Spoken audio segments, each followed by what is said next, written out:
Hi children, good morning. Welcome to video lecture classes. Children, I completed the history 1, 2, 3 lessons in our history part. The next lesson is Delhi Sultans. In the last video, I explained how the new kings emerged in the new kingdoms, how did they rule, how did they emerge those overall kingdoms. For example, Cholas developed Tanjavur city. Next, Rashtrakutas, Konark, Rashtrakutas, Ellora, Ajanta caves. Next, Rajputras, Konark, Puri. These are all cities were developed by those kings in those days. But their capitals were different, one clan to another people. All the members, those people are taking their own capitals in their nearby their areas. They ruled our countries. But in our India, after the 13th century, Delhi Sultanas ruled our entire India based on only single capital. The first transmission of Delhi into the capital that controlled vast areas of subcontinent started, which the formation of Delhi Sultans. So, in this lesson, we have discussed about the Delhi Sultans.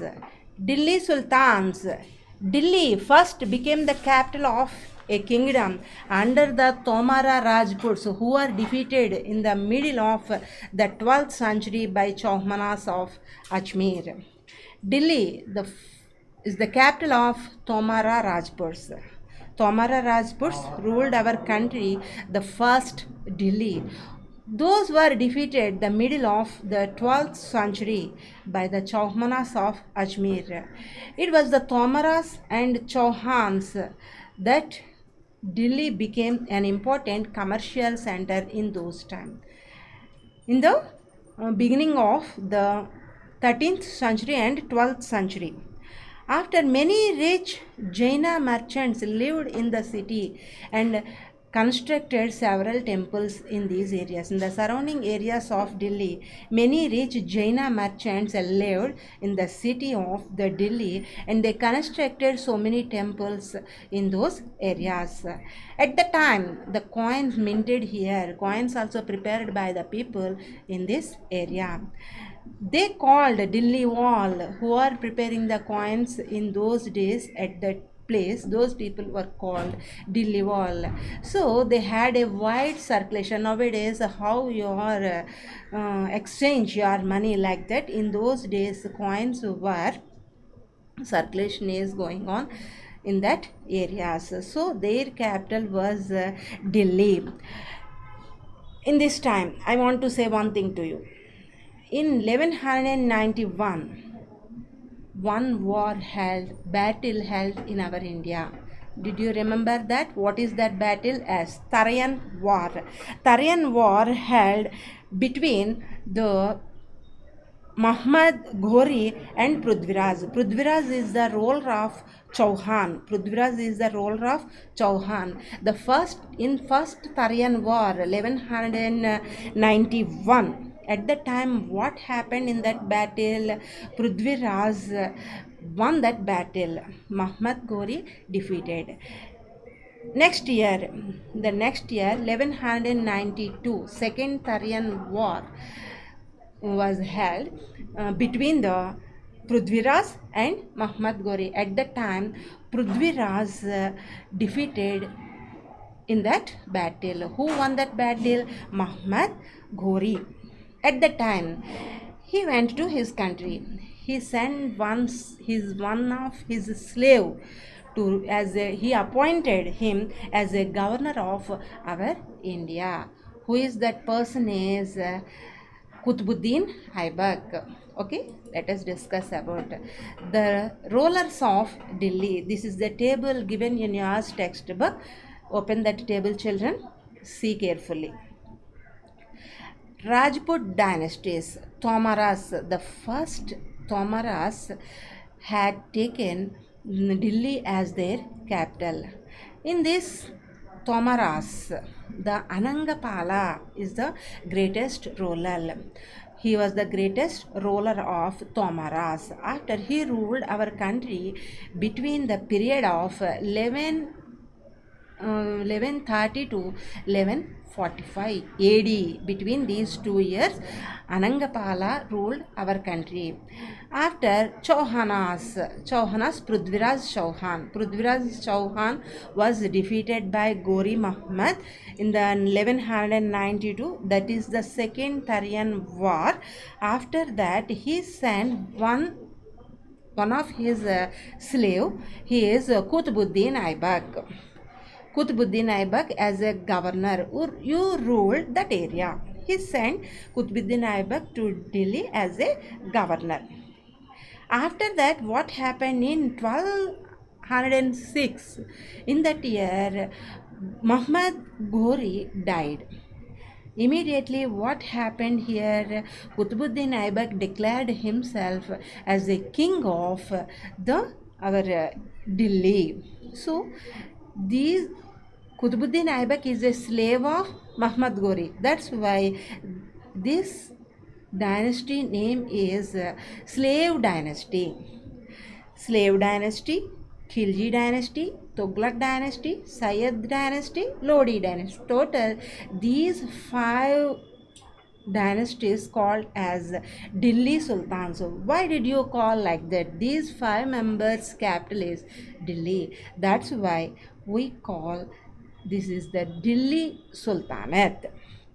Now let us discuss about one by one. Qutbuddin Aibak started the slave dynasty in our India. He ruled our country between the period of 1206 to 1210. Between these 2 years, Qutbuddin Aibak ruled our country. He expanded his kingdom. He ruled nicely. He did not achieve anything in that. Next ruler of the slave dynasty is Iltutmish. Iltutmish or Iltamash. Both two are same. Iltutmish or Iltamash. Iltutmish expanded his kingdom. He ruled nicely. He had some sons and daughters also. He ruled our country between the period of 1210 to 1312. Between these 2 years, Iltutmish ruled our country. After the death of Iltutmish, his daughter Rajia Sultana is ruled some years, only 4 years she ruled our country. No one did not accept the ruling of the Sultana Rajia. What did they do? How she ruled our country? In the next, I will explain to you. In the time of Iltutmish, some of the Afghans, Chingiz Khan attacked to our country. After Sultana Razia, next Ziauddin Balban is the greatest ruler in the slave dynasty. He followed the Persian principles and regulations. He is one of the greatest ruler in the slave dynasty. He cut some of the forests around Delhi, and he developed the agriculture in its area. After his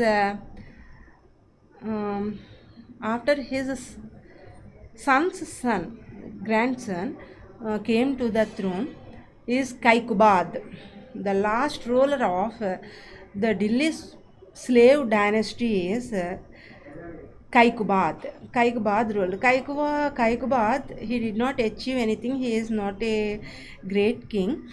He was defeated by the Jalaluddin Khilji. So, with Kaikubad, the slave dynasty ended.